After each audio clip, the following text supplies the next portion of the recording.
Bismillahirrahmanirrahim. Assalamualaikum warahmatullahi wabarakatuh.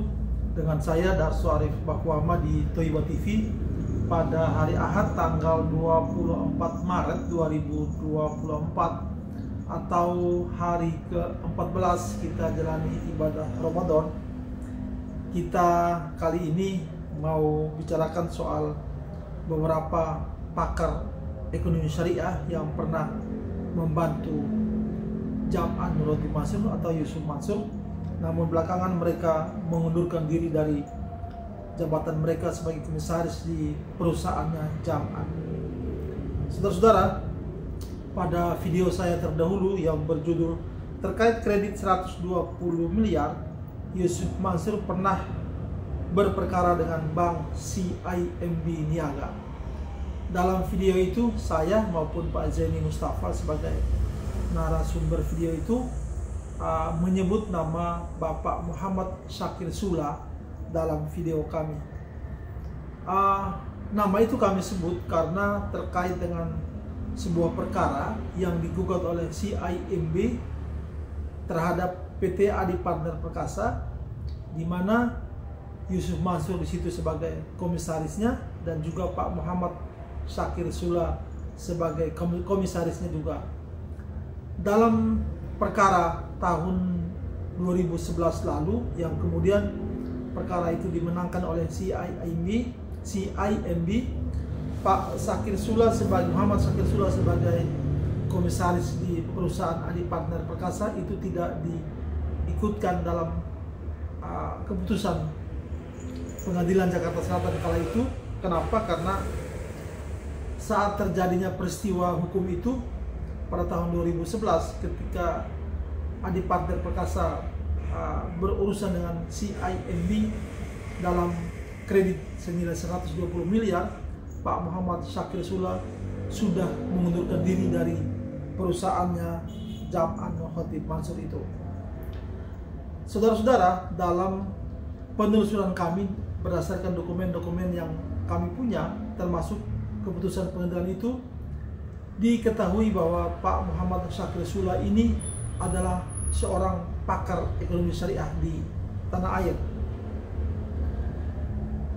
Jadi pada tahun 2009 sampai tahun 2011 itu Yusuf Mansur telah mengikutkan seorang pakar ekonomi syariah dalam perusahaan dia sebagai komisaris. Tapi kenapa Pak Muhammad Syakir Sula tidak bertahan lama di perusahaan tersebut dan hanya seumur jagung beliau mengundurkan diri dari perusahaannya Jam'an itu? Saudara-saudara, tentang pakar ekonomi syariah yang berada dalam perusahaannya Jam'an itu, ternyata bukan hanya Pak Muhammad Syakir Sula saja. Ada dua pakar ekonomi syariah yang juga pernah berada dalam perusahaannya Jam'an, yakni Paitren. Itu adalah Ustadz Syafi'i Antonio dan Irfan Shawki Bek. Saudara-saudara, di Instagram miliknya Yusuf Mansur, yakni Yusuf Mansur New, itu pada tanggal 25 Maret 2016 itu Yusuf Mansur memposting sebuah informasi. Yusuf Mansur menulis, dua komisaris baru Paitren, Profesor Dr. Syafi'i Antonio dalam kurung Ketua STIE Tazkiyah, Rektor kalau di kampus, begitu Yusuf Mansur tulis, dan Dr. Irfan Shawki Bek, Kepala Pusat Studi Bisnis dan Ekonomi Syariah IPB Bogor. Belum lama beliau di Ketua Jurusan Ekonomi Syariah IPB Bogor. Yusuf Mansur memperkenalkan dua pakar ekonomi syariah ini sebagai komisaris di Paitren. Dalam publikasi ini tampak Yusuf Mansur diapit oleh Syafi'i Antonio dan Irfan Shawki Bek. Mereka bertiga sedang berjalan sepertinya di lingkungan Masjid Al-Azhar, Jakarta.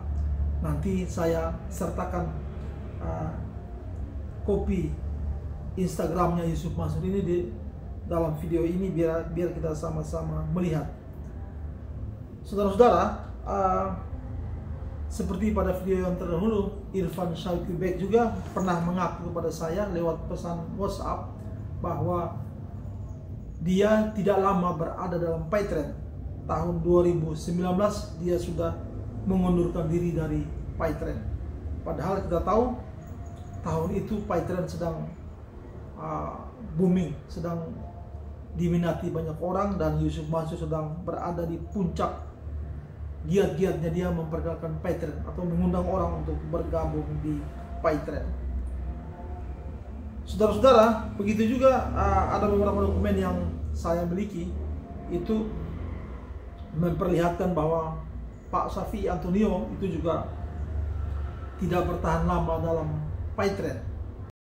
Masalahnya sekarang yang saya ketengahkan di sini, kenapa para pakar ekonomi syariah ini tidak lama bertahan bersama Yusuf Mansur dalam perusahaannya? Apa sebab gitu? Saudara-saudara, kemarin hari Sabtu tanggal 23 Maret saya mengirim pesan kepada Pak Muhammad Syakir Sula. Nomor beliau saya dapatkan dari sebuah sumber yang saya sangat percaya. Kepada Pak Sula saya mengirim pesan meminta untuk bertemu. Jika saja saya bisa bertemu dengan beliau, saya akan bertanya apa sebab beliau tidak bertahan lama dalam perusahaannya Jam'an Khotib Mansur itu. Sayang sampai hari Ahad ini, malam Senin ini, selepas Isya, saya belum mendapat jawaban dari Pak Sula akan permintaan saya untuk bertemu. Kepada Pak Irfan Shawky Bek juga hari ini, hari Ahad pagi tadi, saya mengirim pesan kepada beliau. Saya bertanya, apa sebab Anda, Ustadz Irfan, tidak bertahan lama di perusahaannya Jam'an sebagai komisaris di PayTrend? Sebab apa gitu? Sayang sampai malam lepas Isya ini pesan saya belum direspon oleh Irfan Shawky Bek. Sedangkan Pak Shafi'i Antonio, saya belum punya nomor dia. Jika saja dalam 1-2 hari ke depan saya menemukan nomornya, maka saya akan meminta komentar dia kenapa para pakar ekonomi syariah tidak bertahan lama bersama Yusuf Mansur dalam perusahaannya. Saudara-saudara, seperti yang pernah juga saya sampaikan di video saya terdahulu, bahwa Irfan Shawky Bek pernah mengaku kepada saya bahwa dia hanya membantu Yusuf Mansur saja dalam perusahaannya itu, tentunya yakni PayTrend. Tapi kenapa dia tidak bertahan lama di situ, dia tidak memberikan komentarnya. Saudara-saudara,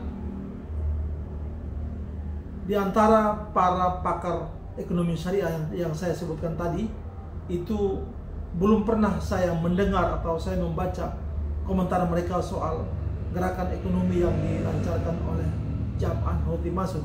Belum pernah saya mendengar komentar-komentar mereka soal usaha-usaha yang digalakan oleh Yusuf Mansur, terutama PayTrend. Memang ada, contohnya Irfan Shawky Bek itu pernah menyampaikan beberapa komentar dia, tapi itu dalam rangka memberikan pemahaman bahwa PayTrend itu bersyariah. Nah, saudara-saudara, ada satu pakar ekonomi syariah yang punya kapasitas yang sama dengan Bapak Muhammad Syakir Sula, Shafi'i Antonio maupun Irfan Shawky Bek, yakni Dr. Erwandi Tarmizi. Saya rasa Dr. Erwandi Tarmizi inilah satu-satunya pakar ekonomi syariah yang pernah berkomentar secara objektif terhadap usaha yang dibangun oleh Jam'an, utamanya PayTrend. Dalam berbagai dokumentasi, kalau kita googling, pasti akan bertemu bagaimana Dr. Irwandi Tarmizi ini memberikan pendapat-pendapat dia bahwa PyTrend yang pernah dikembangkan oleh Jam'an Nur Khatib Mansur itu hukumnya haram. Ini tentu berbeda dengan pendapatnya Irfan Shawki Bek. Nah, saudara-saudara, untuk menyegarkan ingatan kita tentang pendapat Dr. Irwandi Tarmizi soal PyTrendnya Jam'an Nur Khatib Mansur ini, nanti saya rilis pada video yang berikut ini. Video ini tentunya sudah lama diunggah oleh pemilik video, tapi tak salah bila saat ini saya putarkan sekali lagi untuk mengingatkan kita bahwa sesungguhnya Jam'an itu hanya memikul predikat ustadz, tapi bisnis dia sesungguhnya jauh dari nilai-nilai syariat. Mudah-mudahan video saya ini, terutama penjelasan Dr. Irwandi Tarmizi, memberikan kita wawasan baru soal ekonomi syariah dan juga memberikan kita kehati-hatian lagi pada masa yang akan datang bila kita ingin bergabung dengan bisnisnya Jam'an Nur Khatib Mansur atau Yusuf Mansur. Setidaknya jika dia mengajak kita untuk berbisnis, kita lebih berhati-hati lagi dan kita harus mempertimbangkan banyak pendapat orang, utamanya para pakar ekonomi syariah. Semoga video saya ini bermanfaat dan silakan di-share jika menganggap ini penting. Selamat menjalani ibadah Ramadan. Dari saya cukup sekian. Billahi taufiq wal hidayah. Wassalamualaikum warahmatullahi wabarakatuh.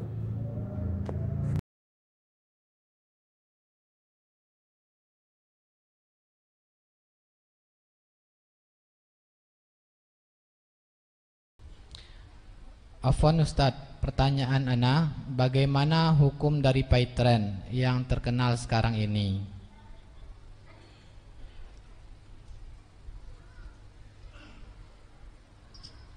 Haram. Cukup? Haram. Karena tukar uang dengan uang. Untuk program ini, uang keikutsertaannya yang paling murah sekitar 3.500.000 rupiah. Jelas? Padahal produk yang sama dari perusahaan yang lain itu bisa gratis. Tetapi bedanya yang ini, yang bayar 3.500.000, ada iming-iming bonus 100 juta. Pada level sekian bonus 100 juta. Pada level sekian bonus 200 juta, level sekian 500 juta, level sekian 1 miliar ditambah rumah mewah. Masalah istrinya cari sendiri, tapi rumah mewah dan 1 miliar. Dan seterusnya, mobil mewah, level selanjutnya. Orang yang walaupun di sini gratis, di sini bayar 3.500.000, tapi iming-iming 100 juta. 3,5 dibandingkan dengan 100 juta. Siap gak dia bayar? Siap atau tidak? Bila dia siap bayar, tujuannya berarti tukar 3.500.000, yang paling kecil 100 juta. Tukar uang dengan uang, padahal Rasulullah mensyaratkan tunai dan sama nominalnya. Sekarang sama nominalnya?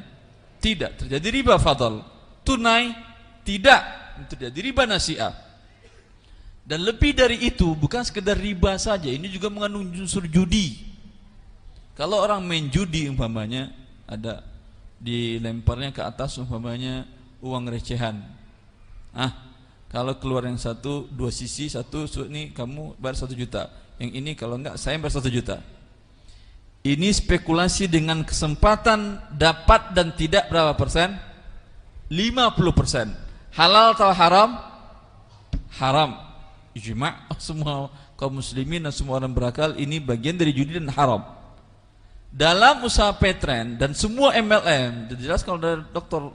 Husain Syarani dalam disertasinya berjudul Taswiq At-Tijari fi Fiqh Islami, ya.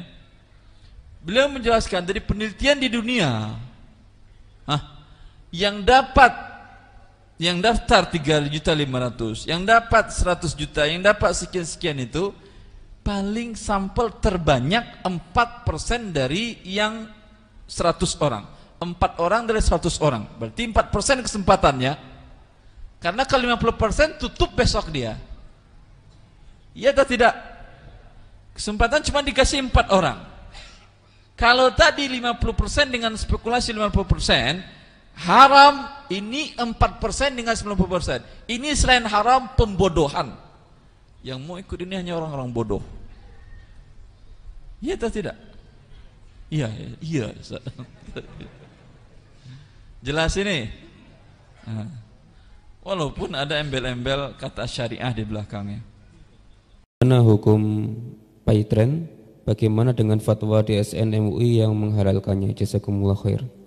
Allah barik fiik. Saya katakan, jangankan paytren urusan perusahaan kecil, kalau saja bank syariah, perusahaan besar tidak syariah hasil fatwanya, apalagi perusahaan kecil. Paham maksud saya? Paytren dalam buku saya jelaskan bahwa ini salah satu bentuk MLM yang diharamkan seluruh ulama dunia. Tapi kemudian beliau salah seorang mahasiswa S2 saya, ustaz terbesar itu, beliau karena beredar haram, beliau minta fatwa dari DSN jadi halal. Bank syariah yang memang ada standar DSN itu pun masih haram, apalagi untuk tapi disyariahkan, apalagi sekedar paytren untuk disyariahkan sangat gampang membuatnya. Tapi apakah berubah hakikatnya? Tidak.